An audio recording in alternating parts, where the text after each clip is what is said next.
Nessa aula nós vamos falar sobre hábitos. Por que é tão difícil mudar um hábito? Cara, eu já me fudi muito com isso, né? Era sempre a mesma coisa, ano novo, virada de ano, 31 de dezembro, 1º de janeiro, esse ano vai ser diferente, esse ano eu vou fazer isso, esse ano eu vou fazer aquilo, esse ano eu vou treinar todo dia, esse ano eu vou, aquele monte de promessas. Passa um pouco de tempo, quando você é confrontado com a realidade, você vai ver, você já voltou a todos aqueles seus hábitos retrógrados que não te levam a porra de lugar nenhum. Né? E por que é tão difícil mudar um hábito?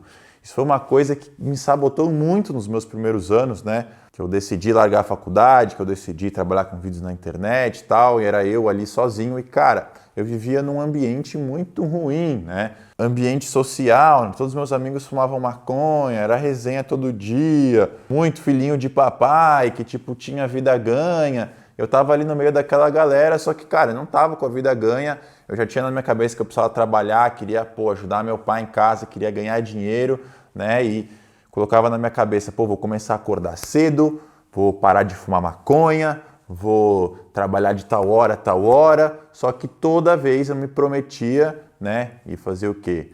Eu acordava à tarde, aí já ficava puto comigo mesmo, aí falava foda-se, aí fumava maconha, eu não conseguia mudar os meus hábitos e eu ficava falhando com a minha palavra comigo mesmo, né? Isso você acaba perdendo confiança em você, é muito ruim, né? Você falhar com a sua palavra perante a você mesmo, cara, isso é muito ruim. E depois de um tempo, quando eu fui começar a ler livros, né, que foi a maior mudança na minha vida, que foi um soco na minha cara, né, quando eu li o primeiro Rico, Pai Pobre, eu falei, puta que pariu, como é que um conhecimento de um livro de R$30 poderia evitar que meu pai tivesse falido se eu tivesse lido essa porra com 15 anos, eu fui ler com 21.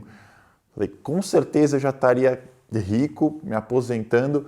Meu Deus, como que um livro de R$30 pode mudar tanto a minha vida? Imagina, né? Quantos mais desses não tem por aí? E aí eu comecei num caminho de leitura e o primeiro livro que me fez ter uma noção maior sobre os hábitos foi esse aqui, ó. Até separei ele aqui, o bichão tá velho, hein? O Poder do Hábito, né? A página tá até amarela. E, cara, uma coisa que eu aprendi com esse livro que me fez, começar aí, buscar um pouco de conhecimento sobre psicologia, cérebro humano, inconsciente, foi que os nossos hábitos ficam armazenados em uma parte da nossa cabeça que não é consciente, que é inconsciente. E um dos exemplos mais marcantes do livro, eu li esse livro com 21, hoje fiz 27, anteontem. Um dos exemplos mais marcantes desse livro para mim é a história de um cara que eu não lembro o que aconteceu, mas ele perdeu completamente a memória dele. Não sabia quem ele era, quem eram os filhos dele, o que ele fazia, quem ele foi, quem era a mulher dele, né? E, a mulher dele estava cuidando dele, levou ele para casa depois disso, tal, né? De vez em quando ela saía para passear com ele e, era muito esquisito. O cara não sabia quem ele era, onde ele estava, nada, absolutamente nada. Zerou a mente do cara. Num belo dia, ela chega na sala, vai procurar o cara não tá lá, sumiu, saiu andando sozinho. Fica desesperada, começa a ligar para os médicos, fudeu, ele não vai conseguir voltar para casa, vai ser atropelado, atravessando a rua, fudeu, o bicho vai morrer, desesperada e tal, né? E do nada o cara volta, sozinho. E aí, fizeram um monte de pesquisas e começaram a ver que, por mais que ele tivesse com a memória zerada, as ações ali que ele repetia, por exemplo, a volta que ele fazia para caminhar, onde estava a pasta de amendoim, esse tipo de coisa ele conseguia, intuitivamente lembrar e fazer. E a conclusão disso os hábitos ficam armazenados no nosso sistema límbico, no nosso inconsciente. E o que acontece? A maior parte do nosso cérebro é inconsciente. A maior parte das decisões que você toma, na verdade, o seu inconsciente toma por você. Nós somos robotizados pelo nosso inconsciente. O seu inconsciente toma mais de 35 mil decisões por dia, cara. Às vezes a gente acha que a gente tem livre e espontânea vontade para decidir as coisas, mas na maior parte delas, o seu inconsciente está tomando decisões por você. Bom, e quando eu descobri isso, começou o primeiro passo de uma jornada para entender um pouco mais desse inconsciente, de como funcionam os hábitos. porque eu não conseguia aceitar que tinha uma parte do meu cérebro, que era a maior parte do meu cérebro, dentro da minha cabeça, que estava cagando para os meus sonhos, objetivos e ficava me sabotando. Para mim isso era inadmissível. Então, para finalizar, os hábitos ficam armazenados no nosso inconsciente, né? E é como se fosse um programa que fica rodando 24 horas por dia na nossa cabeça. E o hábito, ele é ativado por uma sequência que sempre se repete.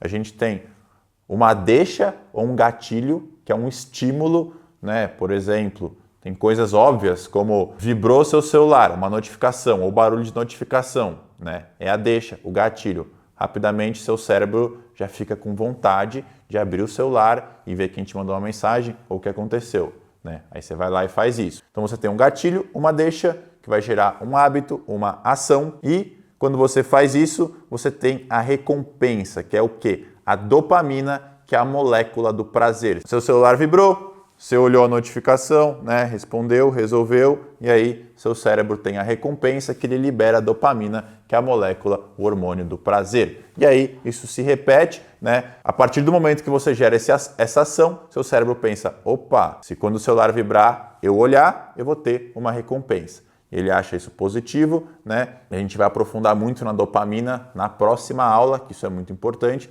mas toda vez que você tem um estímulo e você executa uma ação e você tem uma recompensa positiva, o seu cérebro gosta disso e você tende a repetir esse ciclo várias e várias vezes até que se torne um hábito, né? Pela repetição, aquilo vai se tornar uma coisa automática, como é para a maioria de nós. Pode ver que quando o seu celular recebe uma notificação ou vibra, é instantâneo, você vai começar a ansiar para abrir ali e ver o que está acontecendo. E isso acontece com tudo, desde as coisas óbvias, como sentir sede, beber água, matar a sede, até gatilhos, né? E deixas que às vezes você não percebe, mas esses são os mais prejudiciais para nós. Pontos importantes para concluir essa aula. A maior parte do nosso cérebro é inconsciente. Os hábitos ficam armazenados no nosso inconsciente. O hábito funciona através de uma deixa, um gatilho, uma ação e uma recompensa. E por isso, por ele ficar armazenado no nosso inconsciente, você mudar um hábito, você inserir um hábito novo na sua vida, não é uma tarefa fácil.